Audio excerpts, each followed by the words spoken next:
welcome to Australia at Home.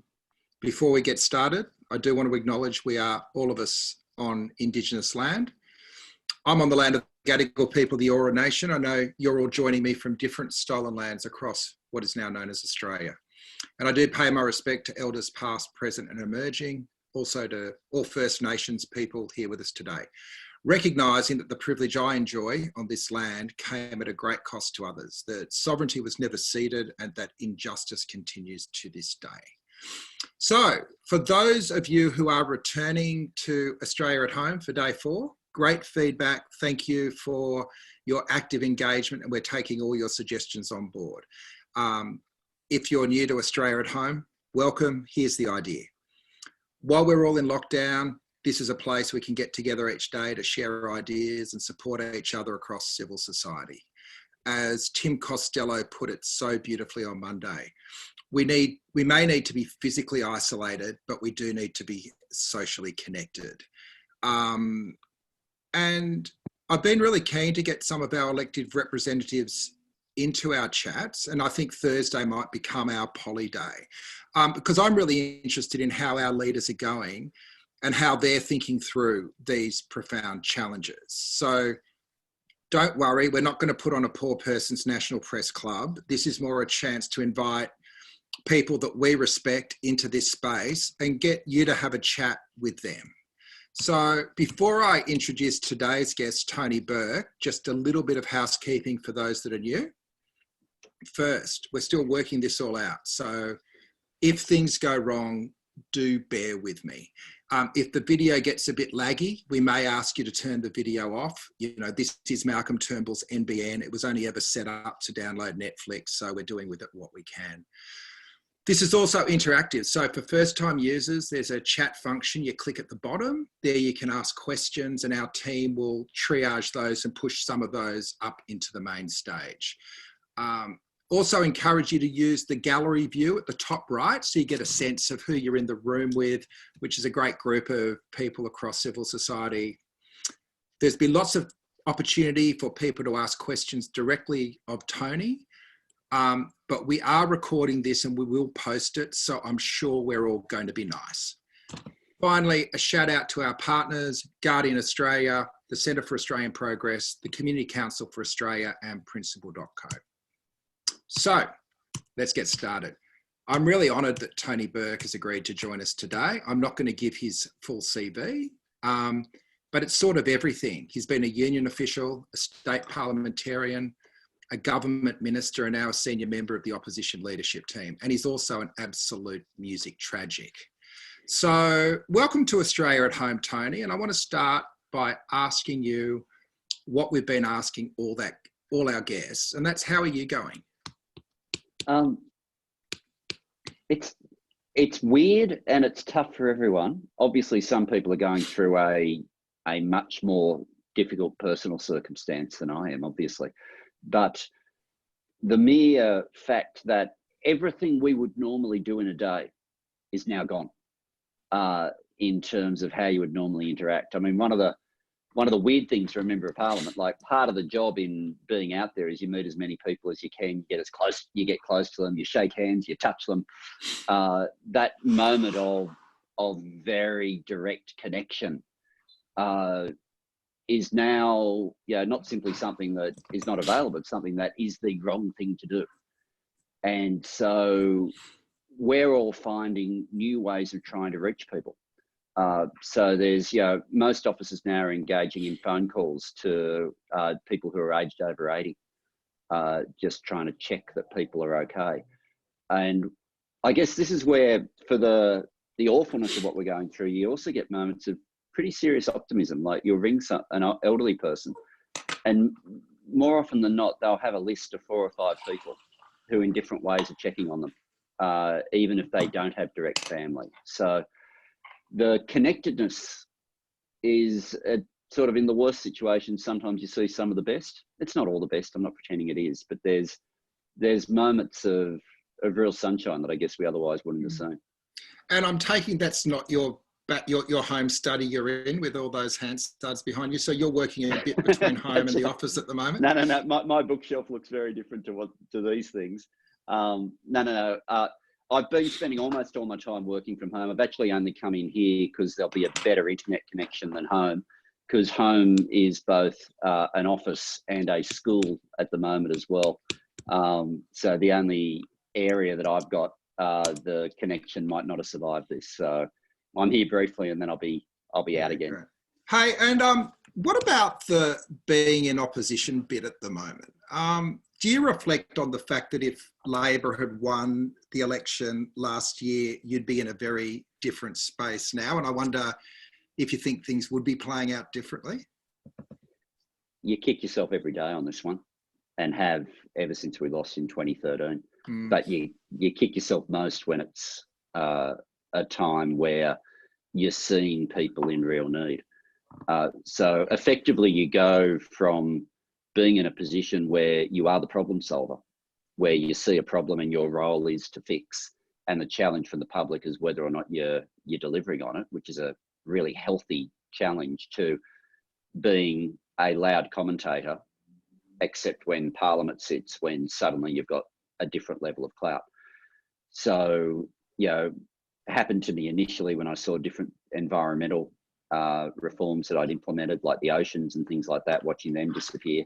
But now that I'm in the IR portfolio, just the situation of seeing workers in different ways, where you think, I know how this can be fixed, I know how these people can be helped, but you've got to persuade somebody with fundamentally different values, political values to yourself, to try to get the change to actually happen.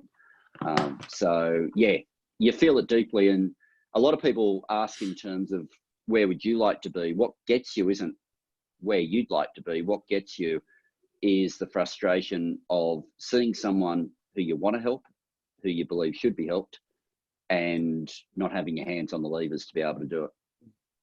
So just sorry to interrupt. If those are in chat, it looks like somebody who's very enthusiastic has just taken over the chat with some very nice words about Donald Trump. We will get those people removed very quickly and hopefully return to normal. Goodness, John Stock, we'll kick him off too. Tony, in opposition though, over the last couple of weeks, there have been some significant things that you've achieved, particularly around the wage guarantee. Do you want to talk us a bit through, we've seen it, I guess, through the headlines, but what's been happening behind the scenes and how have you contributed to that? Okay, so at first, the way everyone was talking about the crisis was very similar approach to what was done during the global financial crisis. People were talking about stimulus, and then everything shifted the moment the Prime Minister announced the restriction on gatherings of more than 500.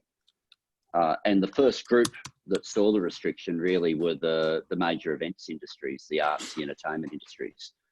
And so different to any other financial crisis, where the first industries to take the hit are industries that have some sort of structural weakness in some way. They might be over leveraged or too speculative or something. Here, the first businesses and jobs to be lost were being lost because of a government decision. Now, it was the right health decision, but it still meant that the businesses that were going out were businesses that on the other side of this crisis, you want every one of them to still be there. And that was what started the conversation. And the unions were onto it very quickly around the world. Governments of left and right were reaching the same conclusion, which is normally after a downturn, you want the economy to look quite different after the downturn in terms of, businesses that weren't viable or took too much risk, they don't get another go in the same form.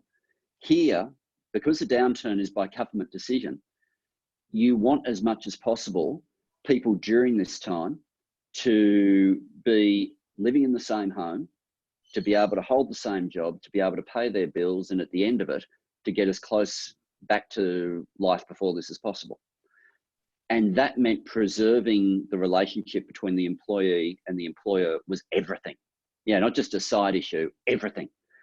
Because we know from other recessions and the Depression, we know whenever it's happened, there are people when that relationship with the employer breaks who never find work, not only with that employer, but never find work again.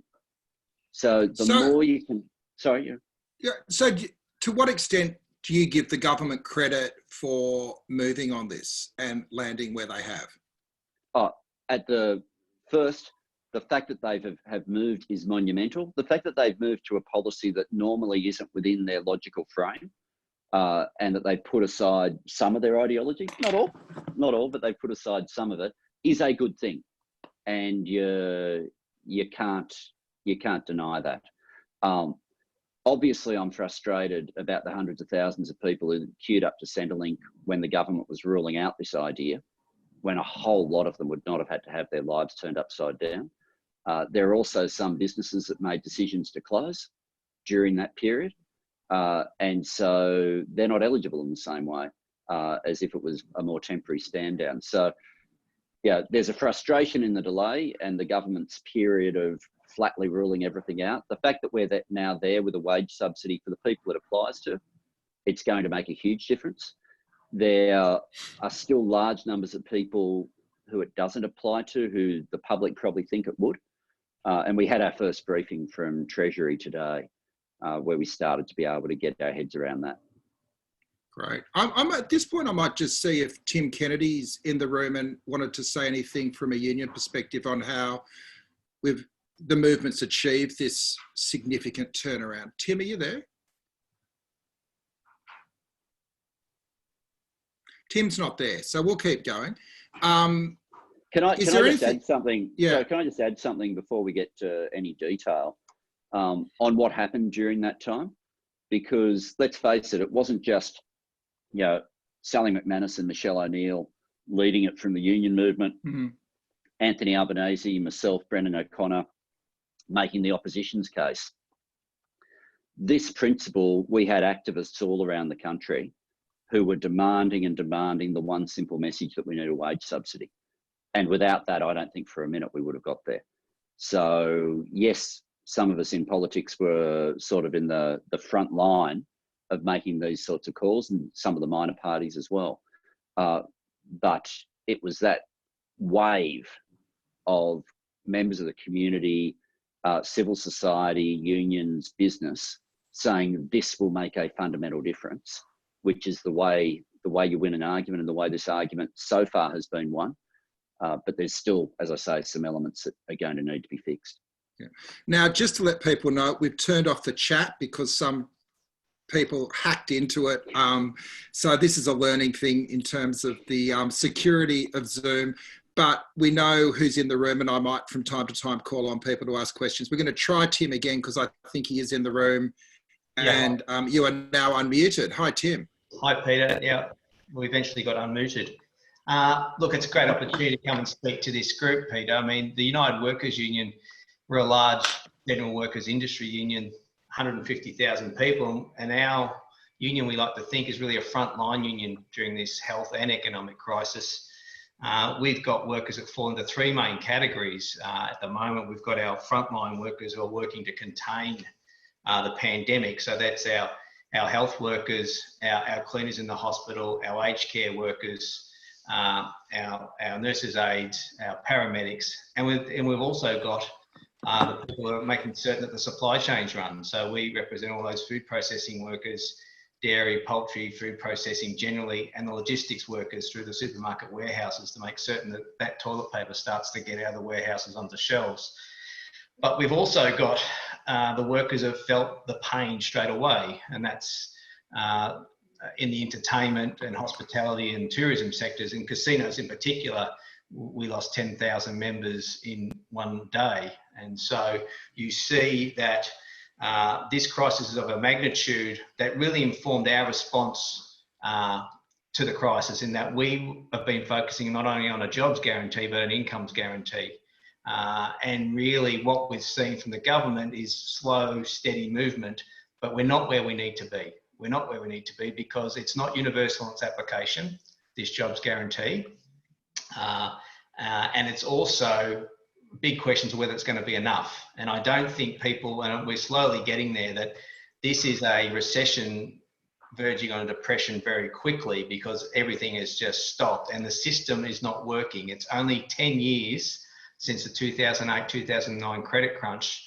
And here we are again, the system falling over very easily. And so we will continue to advocate for a two-pronged attack, that we need a jobs guarantee to keep people connected to their employers. But at the moment, you know, we've got, on our estimation, about 1.3 million workers who just don't get access to that at all. And that's because they're casual, or they're visa workers, or they're undocumented.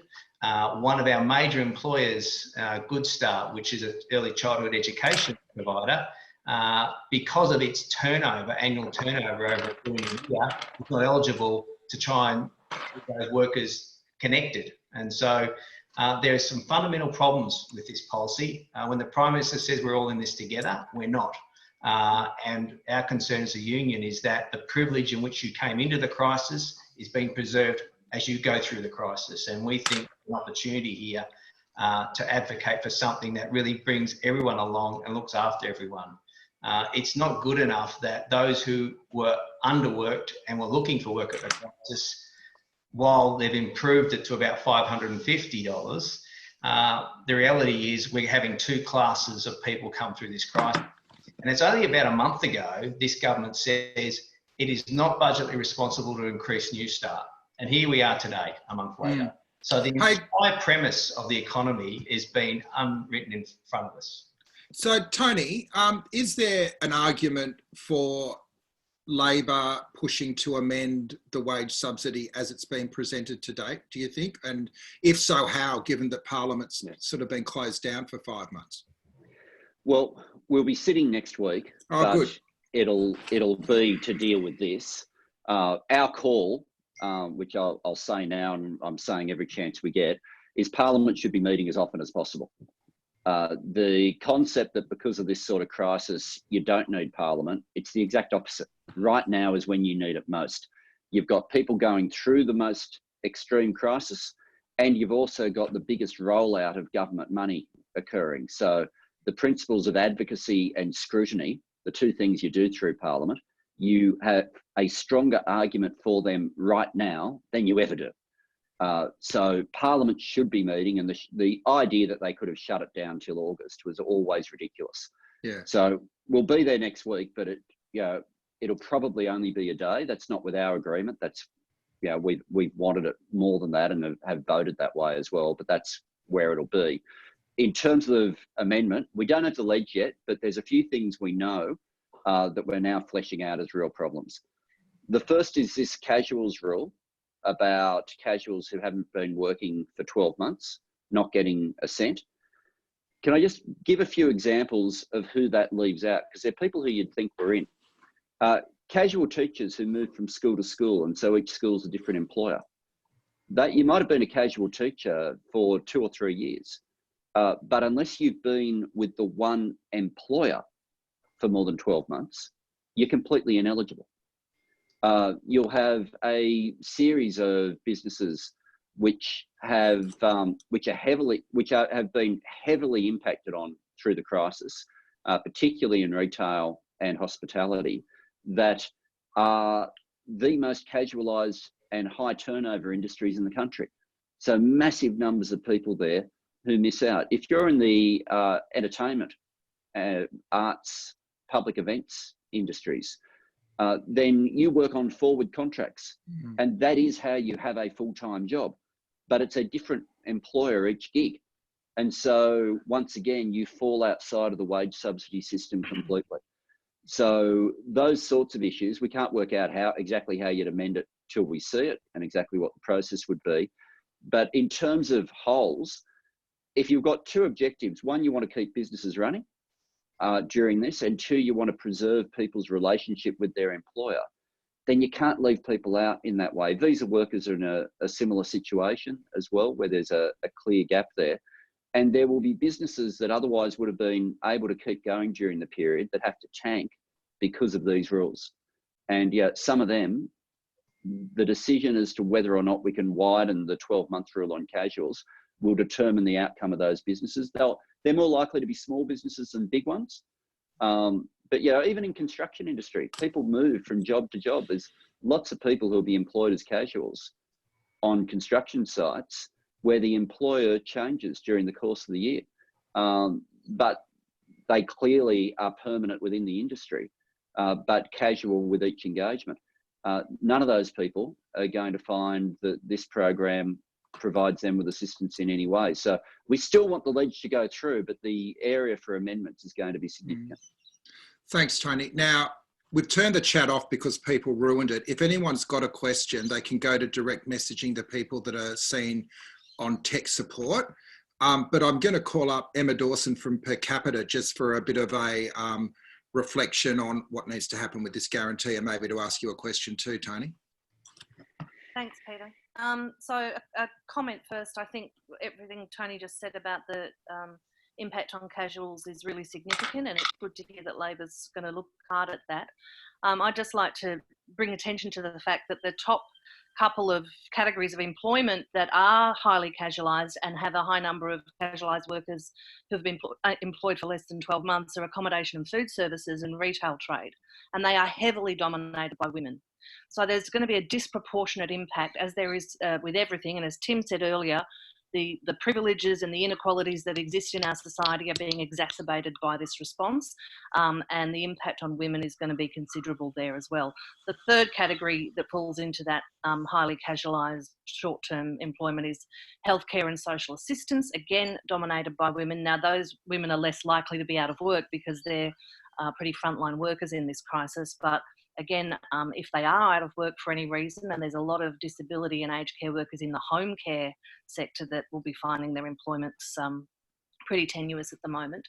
So they've got a double whammy there in that they're on the front lines responding to the health crisis, but their long-term prospect for employment is pretty shaky. So I think along with the disproportionate impact on women of drawing out their super when they have a lot less to begin with, there are some really gendered elements to this crisis and to the government's response to this crisis that need to be taken into account. And this government's not particularly good at applying a gender lens to policy decisions. So I'm sure, given the terrifically well thought out gender policies Labor took to the last election, you'll be applying that lens, Tony, next week for us. But another question I wanted to ask was the impact of the current rules on, particularly on charities and not-for-profits. Slight self-interest here in that I do run a not-for-profit myself, but we also work with a lot of not-for-profit organisations and charities in the community sector at Per Capita. And one of the requirements, of course, for businesses to get the JobKeeper payment is to demonstrate a 30% downturn in turnover. For charities and not-for-profits, that can be quite challenging because we don't have steady income streams. We don't have a steady cash flow. So you might see an increase in donations at the end of the financial year, for example, and then nothing for a couple of months afterwards. You might get a big grant that comes in 1 month and then have a very lean period. So actually being able to demonstrate that 30% turnover decline could be particularly challenging, I think, for charities and non-profits. I wonder if Tony has any insight into that, how that might work.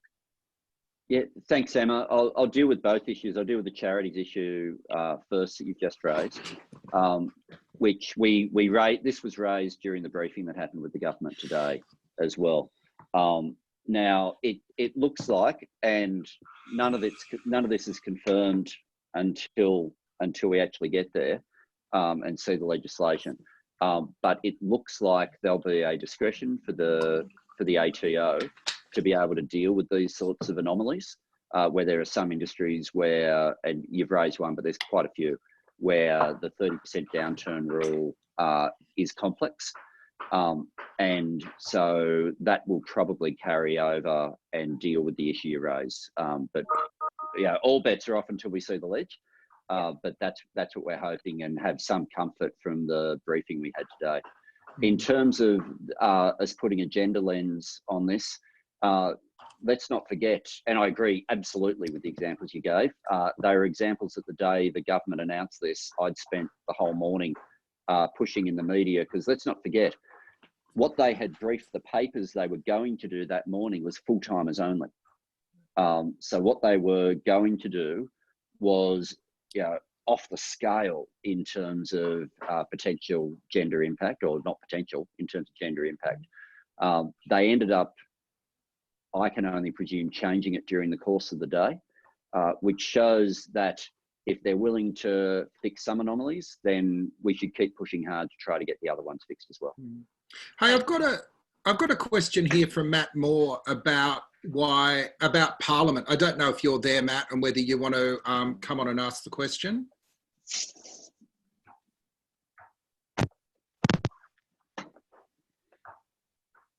Hello, we can see your name anyway, but you're on mute. Okay, I'm going to ask it for you. Surely we could be having Parliament meeting virtually over this period, Tony. Obviously, they wouldn't have our Zoom chat function problems, but maybe you get that heckling anyway from time to time. Oh, I think they'd turn off the chat function quicker than you did, I reckon. Look, I hear the arguments that people are making about Parliament sitting virtually. I just don't think at this point we should be conceding normal meetings of the Parliament. You only need to get a quorum. You only need to get 31 people there for the House of Reps, 19 for the Senate.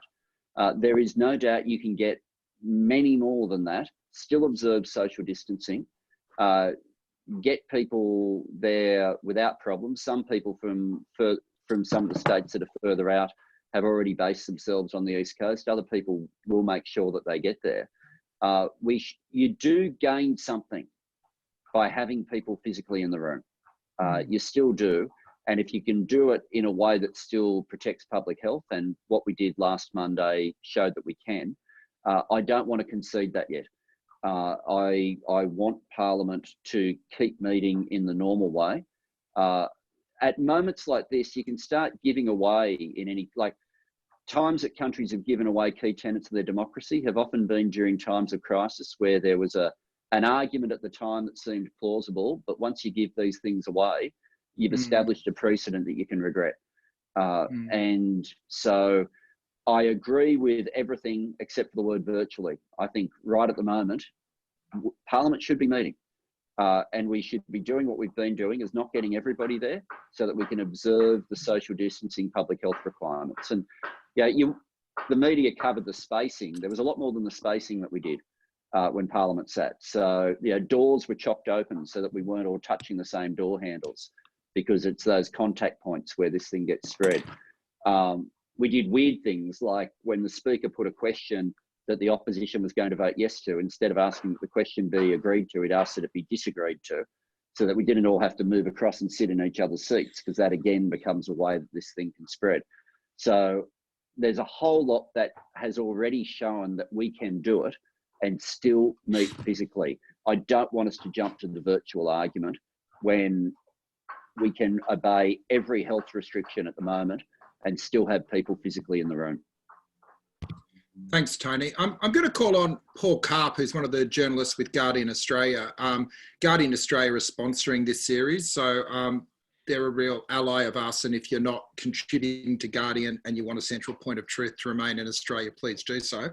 Paul, your question around the New Zealand model. Hi, Tony. While we're talking about innovative ways to have accountability, I'd be curious to know what you think of New Zealand's model of having a joint parliamentary committee chaired by the opposition that scrutinises the government's COVID-19 response. We'll have more to say in the next few days about the committee issue. The principle of there being extra forms of oversight is one that is strong and ought to happen. Exactly how we do that's something that we'll say more about in the next day or so. But what I wouldn't want it to be seen as is a replacement for Parliament. It's something that we should have in addition to Parliament, but it should not be a replacement for Parliament if you go down that sort of path. But we'll have more before long. You're a few hours ahead of me on this. We're having conversations about it right now, and have been for the last few days. We've also had a few questions coming in around the status of people on TPV. Syed's asked a question, so we'll call Syed up for that. Hello. Hi. Hi. Thank you for giving me the chance. Yeah, so my question was, I'm in Australia for last 5 years, struggling to get to my permanent residency. But in saying that, from last 5 years, I'm working full time, and I'm paying government tax, and I had to cover my own health insurance, private health insurance and everything. So when it comes to pay tax, and we are not getting any sort of facilities by the government, but we don't, like, for the current situation, it's not a normal situation. It's a pandemic situation. So so in this situation, I can understand the Centrelink thing. The other things we don't get it, but at least the JobKeeper one, we are expecting to get any help from the government, because my employer is happy to keep me, but then the problem is I'm not eligible because I'm not in permanent residence. And yeah, so anything any argument can be done on that, or any help Lever can do for us, like, keep that in mind. Yeah.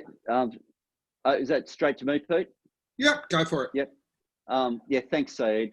Thank you. First of all, as you know, our policy for more than about 15 years now has been that people in your situation, if you're on instead of a temporary protection visa, they should be permanent visas. And you know, I'm sorry that you've been left in limbo for this long. Yeah. So that's the starting point. The second issue is the problem that you've raised goes to people on all sorts of visas, and Exactly.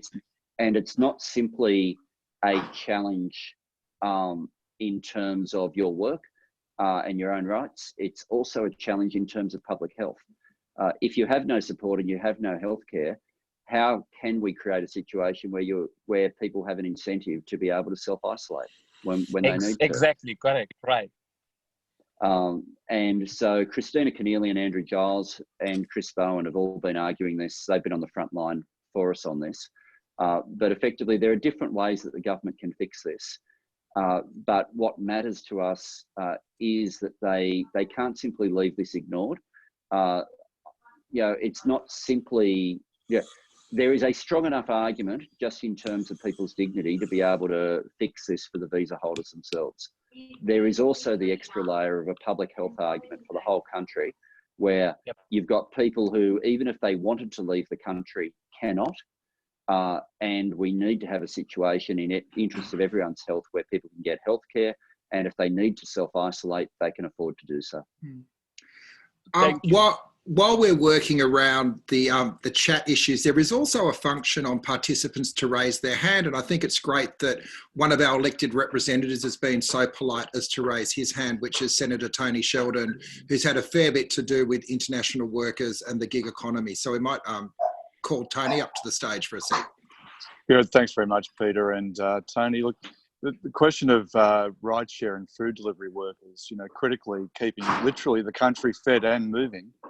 But many of them, in the case of food delivery, are international students who are receiving little or no support. And of course, keeping the country moving and fed and travelling around means that they're exposed to infection. And of course, not being paid means that they're also at risk of exposing others. You know, when you don't have an option to get tested when you're on a low income, then you don't really have an option about how you spend your day, and that means that there's real risk out there. Those literally tens of thousands of people across the country that are paying taxes, that are contributing significantly during this crisis, are really being left out on the limb. What's your view about where that might lead, and what sort of challenges does that raise? Thanks, Tony. The first thing, I guess, is, as you know, because you were part of the campaign, we pushed when the government was saying full-timers only, that this had to apply to gig workers as well. And we were pleased when they did it, but because of the visa rule, a whole lot of gig workers sort of were in the door and then straight back out. In the door because gig workers were made eligible, back out because of their visa status. It's hard to imagine a group where there is a bigger public health argument that we need to make sure that people are properly covered than individuals who are delivering food to people's homes. Yeah, it's just hard to think of a sharper example. So this again is on the list of issues that once we get the legislation, we've got to see exactly how it all interacts. But once again, there's the twin arguments. the impact on the worker themselves and their dignity. And secondly, the public health issue that we want people to be in a situation where if you're meant to be isolating, you can afford to. Tony, we might shift it a little bit to what I know is your So before we do, before we do, sorry, if I can just really quickly, there's an It's your issue show. that came out of the issue, an issue that came out of the briefing today, which really surprised me. It might not turn out this way in the legislation, but I think it's important for people to know, because all the advocacy that I've been engaging in so far was about casuals and trying to broaden the net for who was looked after there. There's an issue for permanent workers, full-timers and part-timers that emerged today that I just think people ought to know about, because it shocked me. If you stood down, it's already the case that employers can say, well, you've got to use up your leave first, and they start running down your leave. What it looks like will be possible is if the employer gets the wage subsidy, instead of passing it through to you as a wage, they collect it and still have you running down your leave entitlements. So effectively, instead of the government subsidising someone's wage, they're subsidising the balance sheet for an employer while the employer simply runs down all the entitlements of their employees. Now, yeah, it's meant to be a wage subsidy, not a balance sheet subsidy. We were told it had to flow through to the workers, but that's meant to be flowing through to the workers to give them an extra payment, not flowing through to workers as they collect entitlements that they had already earned. So I was stunned about that. It might seem like a technical matter, but there will be hundreds and hundreds of thousands, maybe millions, but certainly hundreds and hundreds of thousands of permanent workers who at the end of this will either still have some of their leave entitlements left or won't, based on whether or not this loophole survives that the government currently appears to be contemplating. And just one more before we leave. Liz Lucan, you had a very intelligent question that I can't really do without you. Thanks, Pete. Tony, do you think Albo should have been on the national committee, the national cabinet? And what would have been the upside and downside? Look, the first answer is yes, I do. So I was going straight to upside down. So I think it would have been smart of the Prime Minister to do that. It would have shown that he was wanting to rise above politics. It just would have been a smart thing to do, and I was surprised that the PM chose not to. The upside is twofold. One is the national image that you get by doing that. It's good for the country whenever you make that sort of gesture. The other thing is, Anthony's been a front bencher for 20 years. He was a cabinet minister for the full 6 years that we're in government. He's the longest serving infrastructure minister Australia's had for a very long time. There is an added benefit that he would have given to the table that's simply not there as a result. The downside always is if you're in the tent, then it can put some limits on the criticisms you make outside. But if that's the price of making a difference and helping more people, then it would have been paid. But that's sort of the upside downside part of it. Thanks. So let's move to the arts, because I know it's a real passion of yours. Some people call you a nuffy. How have you've made lots of friends in the arts over the last few years. How's their lives been turned upside down, and how are they doing? Look, this was a group that in the course of one media conference, in half an hour of a media conference, they watched half a year of their work disappear. Just like that. Because we talk about people working full-time, part-time, casual. These are people who work gig to gig, event to event, festival to festival, and all of a sudden, for those who were lucky enough to have a good forward work plan, it just all disappeared. And you don't make money through album sales anymore. The streaming revenue is something, but it's not like what it once was.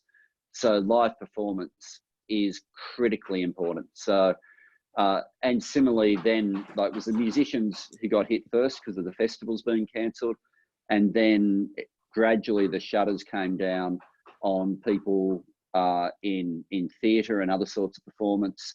And then finally, we started to see TV drama start to shut down as well because the commercial income started to dry up. So across the board, you've got the storytellers of the nation being without work very suddenly, even for the ones who'd been able to prepare and had a good lineup. I'm worried for some about the mental health implications of the whole thing.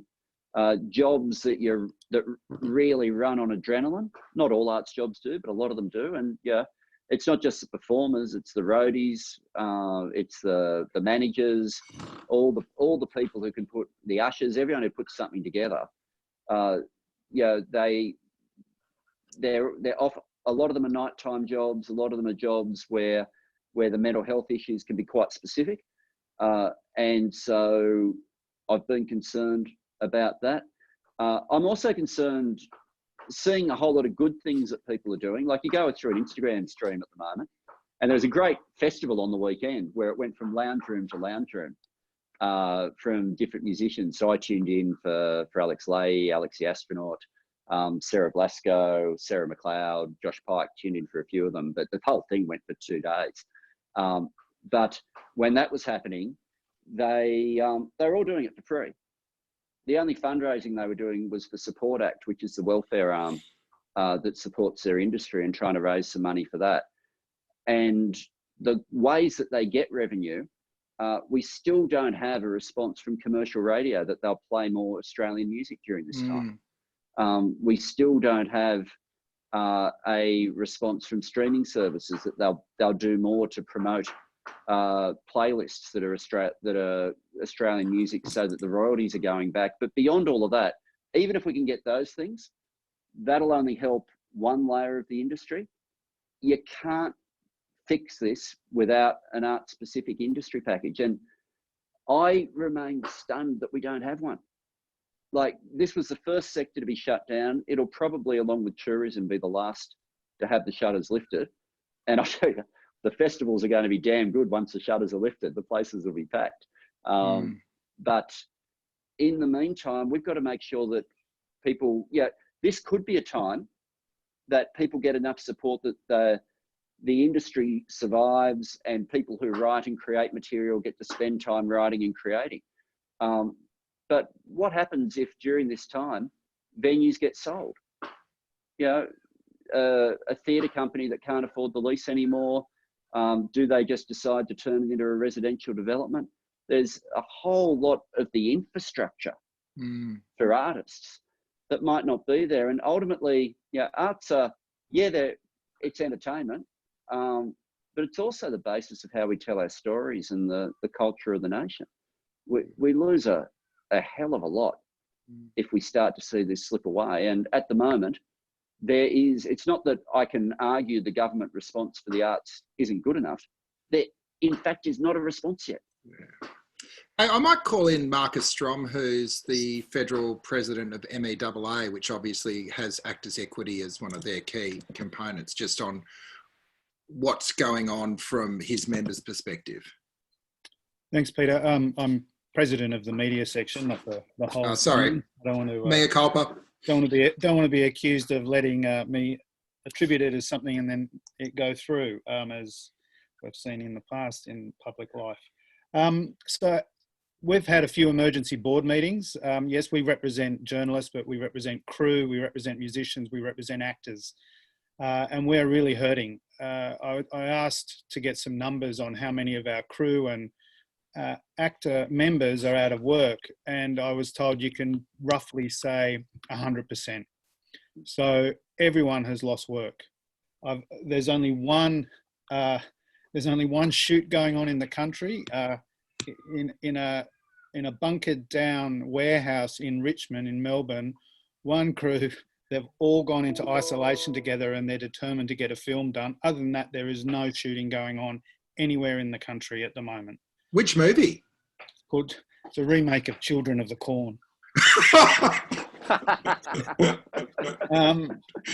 So it's been devastating. But we've been amazed at the spirit of our members. So our members in crew and acting are used to the gig economy. I know it's sort of swept through the economy generally in the last 20 years, but this is their life. This has been the life of troubadours and actors and crew for forever.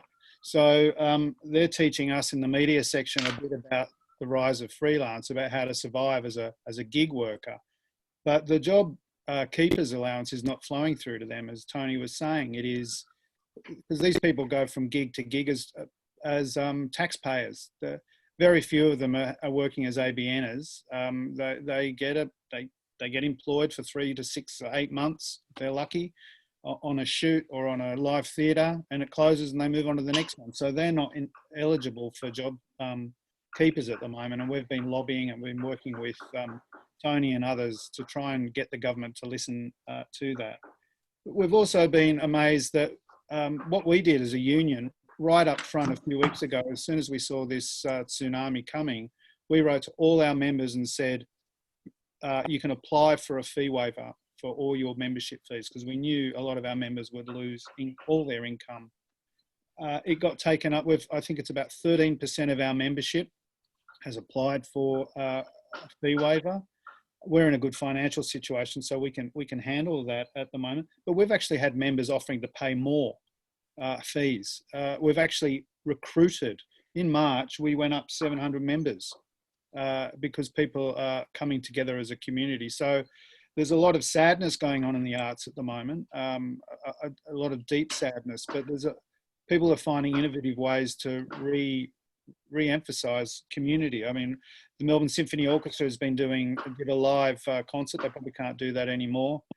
Friday night on Facebook, if you want to catch Bernie Hayes live in his kitchen, you can do that. So musicians and actors are giving. They're finding new stages to give. They're not getting paid for it, but they're staying part of the community. So where you can, support them. Thanks, Marcus. I might just keep it pushing on. Louise Crawford's got a question on a related topic around the arts. So, and then Tony might respond to both of them together.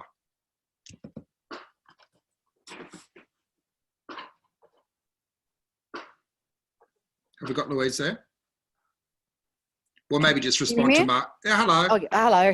I guess, Tony, I wanted to ask the question. I'm an actor myself with Mia, but I'm also on local council. And one of the things that I'm really aware of is that we have a very limited way of making money, and we've lost a huge amount of revenue, and we're going to have to let staff go. But I don't think that they're eligible for the wage keeper, and at some point council will have to scale up our services and projects again. So I wondered if that's something you've considered. But also a lot of inner city councils, we fund local level arts programs and independent theatres, and obviously we're going to have really limited revenue to sustain that as well. Yeah, thanks. I'll deal with that first. We raised the local government issue today in the Treasury briefing, and they were adamant that state government has to look after itself, and local government is created by state government, so the feds won't do it. And that's where they're at, which, you know, once you get beyond the major theatre companies and major performing arts companies, it's hard to find much in the way of arts that doesn't have a direct local government support link at some point. And that entire infrastructure at the moment is being disbanded by local government. You'll get one council that's letting 500 people go at the moment, and the arts section appears to be uniformly part of every one of these decisions. With respect to the Mia issues that Marcus raised, can I agree. I find it optimistic about people joining, and I worry during this time that you don't need to, it is expensive to do something as an arts package during this time because revenue has so completely collapsed. But even if you don't believe in the importance of Australian stories and the importance of our culture, and in that whole concept of things that feed your soul, you'd think the government would at least listen to a $50 billion industry. And we need it to be there on the other side. So, it doesn't matter which line of argument you use, it stacks up. And you know, if this is the third package that they do, I'm only hoping that there's a fourth, because I don't see how you leave the sector behind. Thanks, guys. Look, we're getting towards the end of the hour. I just wanted to develop that throw forward line a little bit, Tony, because one of the things that strikes me is, as we said at the start, Labor's not in government, and a lot of us are very disappointed about that. And the opportunities for Labor in opposition through this period aren't just about the scrutiny, but you've actually got the opportunities to be building the community structures and the civil society that we're really going to need to come out the other end. I just am interested, and it's come through in a few questions, including from Denise Shrevell from the Ozpol group. What will Labor and the movement's mission be during this period so that we can have something to take forward? Connection. If you think about everything about progressive politics, right back to the formation of the Labor Party, you know, a couple of centuries ago, it was always about the collective. It was always about the opposite of social isolation. Social isolation was always, you know, the enemy. People being together is what we do. And what we've got to make sure of is during this time, if the physical proximity can't happen, we need the connection to be as close as possible. Because the easiest thing that can happen over the course of this year will be people to be disconnected and disconnected permanently. It can happen economically, it can happen socially, it can happen in so many different ways.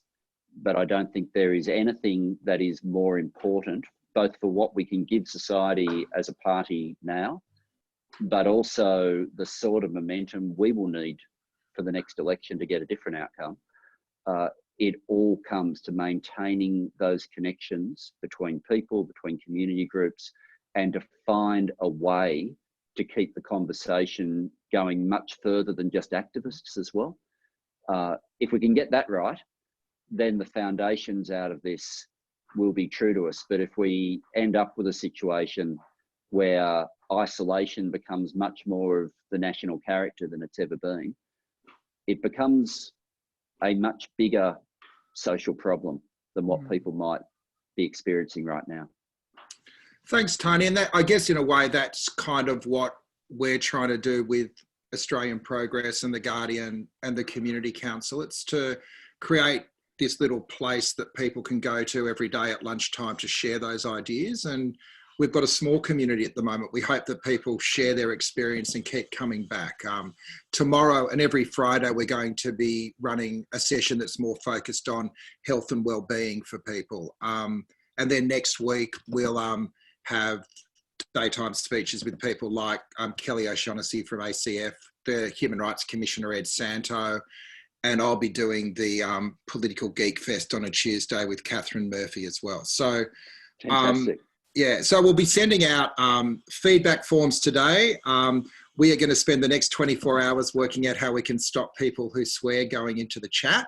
So we have obviously identified a real bug in our system today, and we apologise for anyone that took offence by what was going on in there, but obviously these things are being built on the run. We're saying that we're on a bike that we're making while we're riding flat out down a hill, like everybody is across civil society at the moment. So look, thank you so much for your time today, Tony, and, you know, Godspeed through what's going to be a really difficult period for all of us. And we hope that you'll sort of dip back in here every now and then and let us know both how you're going, but also your artistic community's going. Thanks to Tim Kennedy, thanks to Emma, thanks to Marcus, thanks to everyone that asked questions. And that's kind of it. So until tomorrow, stay safe, stay inside, stay connected. So thanks everybody, and thanks Tony. Thanks, Pete. See ya.